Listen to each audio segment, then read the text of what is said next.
रज़ाक भी सचिन तेंदुलकर तो आपसे डरता था, तो आप किसी से डरते थे? देखिए सचिन तेंदुलकर की बात करें, वो डरता नहीं था, मतलब वर्ल्ड क्लास प्लेयर था और मुश्किल उसे लगती थी बॉलिंग। बिल्कुल, हाँ, जैसे वही। मैंने कहा, स्विंग हर बैट्समैन के लिए मुश्किल होती है। हाँ जी। तो राइट एरिया पे बॉल हिट करना, सीम हिट करना, स्विंग होना, तो ये तो किसी भी बैट्समैन को ले जाती है। बिल्कुल। और उसके खिलाफ अगेंस्ट सोशल मीडिया की वजह से जब उन्होंने कहा तो फिर वो हाइप क्रिएट होती है कि ये ज़रा इसको प्रॉब्लम होती है मुझसे अच्छा। खेलने में। तो डरते तो नहीं थे, थोड़ी सी प्रॉब्लम थी। और वो जो कॉन्फिडेंस था वो बूस्ट करता था। सही। हालांकि 2003 में जब वो मेरे सामने दोबारा आए, जब उससे पहले मैं आउट कर चुका हुआ था उनको, तो उन्होंने फिर मुझे चौके भी मारे। अच्छा। तो ये नहीं कह रहे, तो डरने वाली बात नहीं होती क्रिकेट। लेकिन आपको किससे फेस करने में मुश्किल आती थी? मुझे दरअसल देखिए, ये जो शेन वॉर्न थे, मुरलीधरन थे, अच्छा। ये दो ऐसे बॉलर थे जो वर्ल्ड में मैं समझता हूँ कोई भी बैट्समैन इनको सरवाइव करने में स्ट्रगल करता था। अच्छा। कोई भी बैट्समैन जाता था तो वो यही होता था कि शेन वॉर्न आया तो इसको सरवाइव कैसे करना है, मुरली है, इसको कैसे विकेट नहीं देनी इसको। तो ये जो खौफ था ना, डर था, ये हर बैट्समैन पे था। सही। तो वो थोड़े से प्रॉब्लम करते थे। लेकिन इंडिया के साथ हमारे जब भी मैचेस होते हैं तो अक्सर हम अंडर प्रेशर आ जाते हैं या जीते हुए मैच भी हार जाते हैं। तो आपके ज़माने में भी ये प्रेशर होता था? नहीं, डेफिनेटली साइकोलॉजिकली होता है। और हमने तो इंडिया को काफ़ी मैचेस भी हराए हैं और आप लोगों ने तो, हाँ, बिल्कुल। हिस्ट्री में भी अगर देखा जाए तो पाकिस्तान ने ज़्यादा मैच जीते हैं। बिल्कुल। और फिर पीछे कुछ सालों से वो हमारे साथ नहीं खेल रहे, सीरीज नहीं हो रही, हमें इसी आईसीसी टूर्नामेंट में ही उनका फेस करना पड़ता है। और बिल्कुल। ये क्रिकेट का थोड़ा सा मैं समझता हूँ क्रिकेट के साथ नाइंसाफ़ी है, बिल्कुल सही बात है। क्योंकि प्लेयर बनते ही ऐसे हैं, क्योंकि जितना ज़्यादा प्रेशर होता है उसमें जब प्लेयर परफॉर्म करते हैं तो वो फिर लंबा खेलते हैं पाकिस्तान के लिए। बिल्कुल ऐसे ही है। तो उम्मीद है कि फ्यूचर में पाकिस्तान इंडिया के हालात बेहतर हों, मैचेस दोबारा हों। बिल्कुल, हम भी गए हैं वर्ल्ड कप के लिए, तो आई होप वो भी कभी आए। जी जी, डेफिनेटली होना चाहिए। क्रिकेट ही है ना, क्रिकेट खेलने आना आपने, और गेम के लिए करना पड़ता है। तो लेकिन आप लोग ये उस टाइम पे क्या माहौल होता था ग्राउंड का आपके टाइम में, इंडिया जब पाकिस्तान का मैच होता था, और अब क्या माहौल होता है? देखिए, बात यह है, रिजल्ट बड़ा मैटर करता है। और उस वक्त इंडिया की टीम बड़ी अच्छी थी, सचिन तेंदुलकर, सहवाग, गंगोली, ड्रेविड, ऐसे जैसे प्लेयर थे, ज़हीर खान। बिल्कुल। तो फिर हमारी टीम में वसीम अकरम, वक़ार यूनुस, मामूल हक, मोइन खान, राशिद लतीफ़, बड़े बड़े नाम थे। बिल्कुल। और मुश्ताक अहमद का भी नाम लेना चाहिए हमें, सुकलैन मुश्ताक थे, शोएब अख्तर, बड़े बड़े नाम थे, शाहिद अफरीदी, यूसुफ, मोहम्मद यूनुस। तो ये जो था ना, ये बड़ा ज़बरदस्त था और कांटेदार मैच होते थे। और हमें यही होता था कि ये हमने मैचेस जीतने हैं, और जीतने के बाद ही आपका जो ड्रेसिंग रूम का माहौल है या ऑफ द फील्ड या ऑन द फील्ड चीज़ अच्छी लगती थी। जिस तरह अब हम देखते हैं, अक्सर सोशल मीडिया पे देख रहे होते हैं कि जब इंडिया पाकिस्तान का मैच होता है तो आपस में प्लेयर्स बड़े अच्छे से बात कर रहे होते हैं इंडिया और पाकिस्तान के। तो उस टाइम पे भी ऐसा माहौल होता था?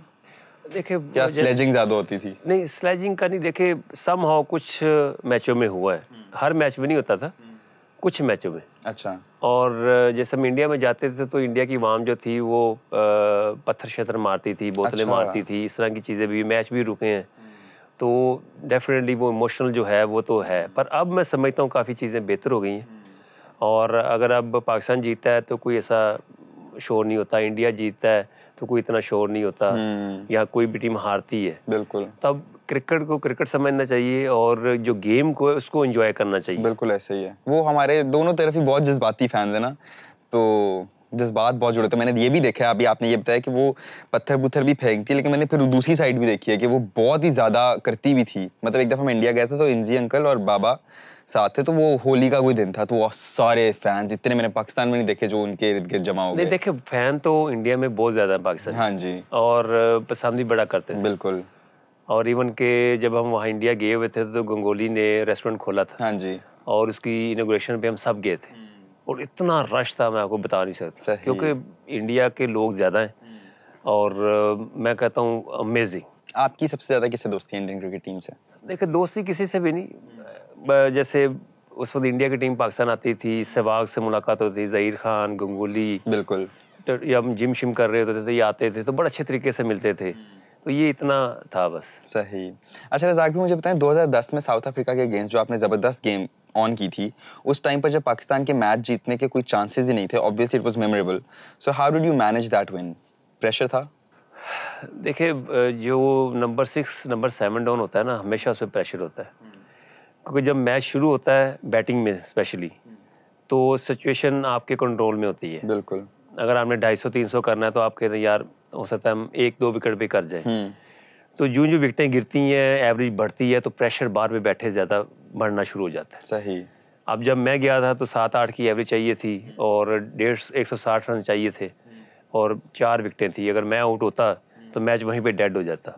तो ये जो प्रेशर था मेरे पे ज़्यादा था सही। कि जो मेरी विकेट है बड़ी इंपॉर्टेंट है। ठीक है 7 विकेटें गिरती भी रहेंगी, वो टेल है, कोई ऐसी बात नहीं। तो जब शायद अफरीदी ने 50 किया तो उसके बाद फिर मैं गया तो मेरी आखिरी विकेट थी। अच्छा। वो आखिरी होप थी, अगर ये मैं स्टे कर जाता हूँ तो वो मैच रहेगा, अगर जहाँ मैं आउट हुआ तो मैच वहीं पे डेड हो जाएगा। तो सिचुएशन ऐसी भी आ गई थी, लास्ट विकेट थी और स्कोर भी 30-40 के करीब या 50 के करीब था। तो ऐसी सिचुएशन भी आई। इवन के जो हिस्ट्री ऑफ बुक क्रिकेट कहती है वो यही कहती है कि 10 स्कोर रहता हो और आखिरी विकेट हो तो बॉलिंग के चांस ज़्यादा है। सही। अगर 4 स्कोर रहता हो तो फिर 50-50 है बैटिंग के चांस, क्योंकि उस वक्त भी कहीं भी विकेट मिलती है, रन आउट भी होता है या कैच होता है तो मैच डेड हो जाता है। तो इवन के आखिरी बॉल पे 2 स्कोर भी चाहता हो तो फिर भी चांसेस ज़्यादा हैं बिल्कुल बॉलिंग के, ऐसा ही है। क्योंकि आपको यू नेवर नो कि आप रन लेने आपने शॉट मारी है तो वो एक अच्छा कैच हो जाए या कुछ भी हो जाए, तो आप रन आउट हो जाए, कुछ भी हो जाए। तो एब्सोल्युटली। ये क्रिकेट बताती है। सही। तो उस वक्त बिल्कुल अगेंस्ट जो भी सिचुएशन थी, जो बुक कहती है क्रिकेट की, उससे अगेंस्ट हुआ सारा। बिल्कुल सही बात है। तो उस टाइम पे फिर ड्रेसिंग रूम का क्या माहौल था, प्लेयर्स का क्या रिएक्शन था, उन्होंने आपको वेलकम किया या कुछ? देखिए 2 डाउन थे हम और ये अगर मैच हारते तो सीरीज हार जाते, तो वो बहुत बड़ी अचीवमेंट थी पाकिस्तान टीम के लिए, क्रिकेट के लिए, हमारे लिए, मेरे अपने लिए, कि उसमें सारी चीज़ें ठीक हो गई। 100 भी हो गया, 99 रन जो जब मैं था तो उस वक्त मैंने छक्का मार के 100 किया। मुझे 100 का नहीं था, मुझे ये था कि जी मैच जीतना है, आखिर में 14 रन चाहिए। तो ये मेरे माइंड में था, ये इंटेंट थी मेरी। सही। तो मैच प्रायोरिटी थी कि जी पाकिस्तान को मैच कैसे जिताना है। तो अल्लाह ताला ने उसमें कामयाबी दी। जैसे ही आप सोचते हैं, जैसे गुमान करते हैं, वैसा ही फिर आपको रिजल्ट मिलता होता है। लेकिन फिर बाकी प्लेयर्स ने आपके साथ रिएक्शन क्या दिया आपको? नहीं देखे, बड़ा सेलिब्रेट किया और जो मीटिंग में जो वर्ड बोले गए बड़े अच्छे थे कि आज आपने हिस्ट्री बना दी है और आपने जो क्रिकेट की बुक है उसको आपने गलत साबित कर दिया है कि जिस तरह की ये इनिंग्स थी। बिल्कुल। और साउथ अफ्रीकन नहीं समझ रहे थे कि वो मैच हारेंगे और इवन के आखिरी ओवर में 14 रन रह गए थे, आखिरी विकेट।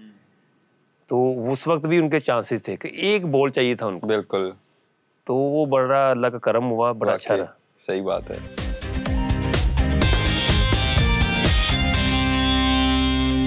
अच्छा रज़ाक भाई, आपका आउट करने का स्टाइल भी काफ़ी डिफरेंट था। आपने ये जो एक सेलिब्रेशन होती है, हर किसी ने अपनी एक सेलिब्रेशन स्टाइल किया होता है, तो ये कोई एक कल्चर बन चुका है क्रिकेट में या ये नेचुरली आपको आता है?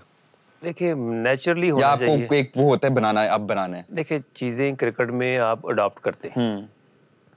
और नेचुरली तो आपको तो ये नहीं पता कि आपने आउट करने के बाद करना क्या है।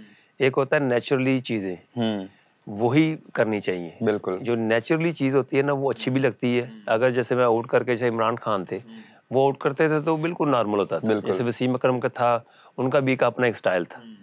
तो वो एक कह सकते हैं कि आप ये नेचुरली है। तो हर बॉलर का एक नेचुरली स्टाइल होता है, जो अडॉप्ट करते हैं हाँ, तो वो डिफरेंट चीज़ होती है और नेचुरली वो डिफरेंट पता भी चल जाता है। वो एक जिस तरह वसीम अकरम, इमरान खान, इन लोगों का आइकॉनिक बना ही इसलिए था क्योंकि नेचुरल था, आई थिंक। अच्छा रज़ाक भाई, मुझे बताएं आपका क्रिकेट के अलावा क्या शौक है? कोई क्रिकेट के अलावा कोई और हॉबीज नहीं है? हाँ जी है, स्नूकर वगैरह का शौक है। अच्छा। और बैडमिंटन का भी शौक है, वो तो बड़ा अच्छा लगता है खेलने में। अच्छा। और घर में ज़्यादा फैमिली के साथ, और कोई फंक्शन वगैरह आ जाते हैं तो उसमें फिर आपको पता है जो लाइफ आपकी गुजरी होती है इंटरनेशनल लेवल पे, तो उसके बाद फिर काफ़ी थोड़ा बिजी हो जाता है ऑफ द फील्ड भी बंदे को। तो बस यही शौक। लेकिन आपको इतना सोशलाइजिंग का शौक नहीं है? इतना ज़्यादा नहीं है। अच्छा, क्रिकेटर्स को आपको लगता है रिटायरमेंट के बाद सियासत शुरू करनी चाहिए कि नहीं? देखिए इस्लाम में सियासत का ऐसे है कि सियासत भी हो तो पॉजिटिव हो।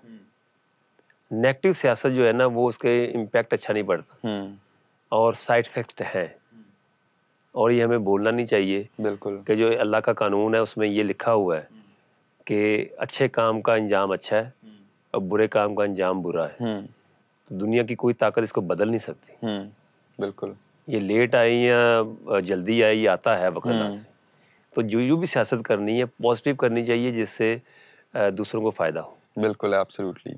अच्छा, अगर आपको मौका मिले अपनी एक फेवरेट टी20 टीम बनाने का, तो आप उस टीम को कैसे बनाएंगे? बड़ा मुश्किल है। देखिए हमारे पास जो पुराने प्लेयरों में है, उसमें इमरान नज़ीर है, इमरान फ़रत है, सईद अजमल है, जुल्फ़कार बाबर है, शाहिद अफरीदी है, इसमें शुएब अख्तर है, अच्छा, और मुश्ताक अहमद, सकलैन मुश्ताक, बिल्कुल, और मोहम्मद हफीज़, मिसबाउल हक। ओके, शाहिद अफरीदी का तो नंबर 1 पे होगा। तो ये जो प्लेयर हैं, अगर मैं समझता अभी भी टीम ये बन जाए बिल्कुल। तो बड़ा मुश्किल होगा वाकई ये किसी को आपकी एक हराना। ड्रीम टीम है एक तरह से। ठीक हो गया। अच्छा रज़ाक भाई, हम आपके साथ एक रैपिड फायर करेंगे। उसमें मैं एक वर्ड बोलूंगा और आपने, मतलब मैं प्लेयर्स के नाम लूंगा और आपने जो उनका नाम सुन के पहले वर्ड आता है ना आपके दिमाग में, आपने वो बोलना है। For example Shahid Afridi, dashing cricketer, Shoaib Akhtar, world class player, Babar Azam, बहुत ही स्टडी और safe cricketer. Mohammad Hafeez, Mohammad Hafeez mentally काफ़ी strong. Mohammad Amir, Mohammad Amir naturally bowler. Imran Khan, Imran Khan दुनिया की क्रिकेट में सबसे डैशिंग और अग्रेसिव और intelligence player. And Wasim Akram. Wasim Akram one of the second मैं इनको दूंगा इमरान खान के बाद, सही, कि पाक पूरे वर्ल्ड में ऐसा क्रिकेटर नहीं है। ठीक। अच्छा, मैं कुछ ना खानों के नाम लूंगा और वो खाने के नाम सुन के आपको कौन सा प्लेयर याद आता है आपने वो बताना है। फॉर एग्जाम्पल बिरयानी, तो बिरयानी आप कह दें शाहिद अफरीदी या कोई, तो टींडे क्या है? टिंडे मैं नहीं समझता कोई खाता है, अच्छा किसी को कोई पसंद नहीं। हाँ, सही बात है। अच्छा, बर्गर, बर्गर इंजी भाई को बड़ा शौक है खाने का, अच्छा ठीक। और मिसबाउल हक को भी शौक है खाने का। करेले, करेले मुझे लगता है कि मोइन खान को काफ़ी पसंद है, राशिद लतीफ़ को काफ़ी पसंद है। बिरयानी, बिरयानी मिसबाउल हक को बहुत पसंद है, ओके, और उसमें देखा है कामरान अकरम को भी काफ़ी पसंद है। और गोलगप्पे। गोलगप्पे मैं समझ सबको ही पसंद है, आप फूडी हैं खुद? इतने ज़्यादा नहीं। आपको कोई मतलब कोई स्पेसिफिक चीज़ खाने की शौक है? देख दरअसल इतना नहीं, जो भी हो अच्छा हो, और मैं बड़ा लिमिटेड खाने में हूँ।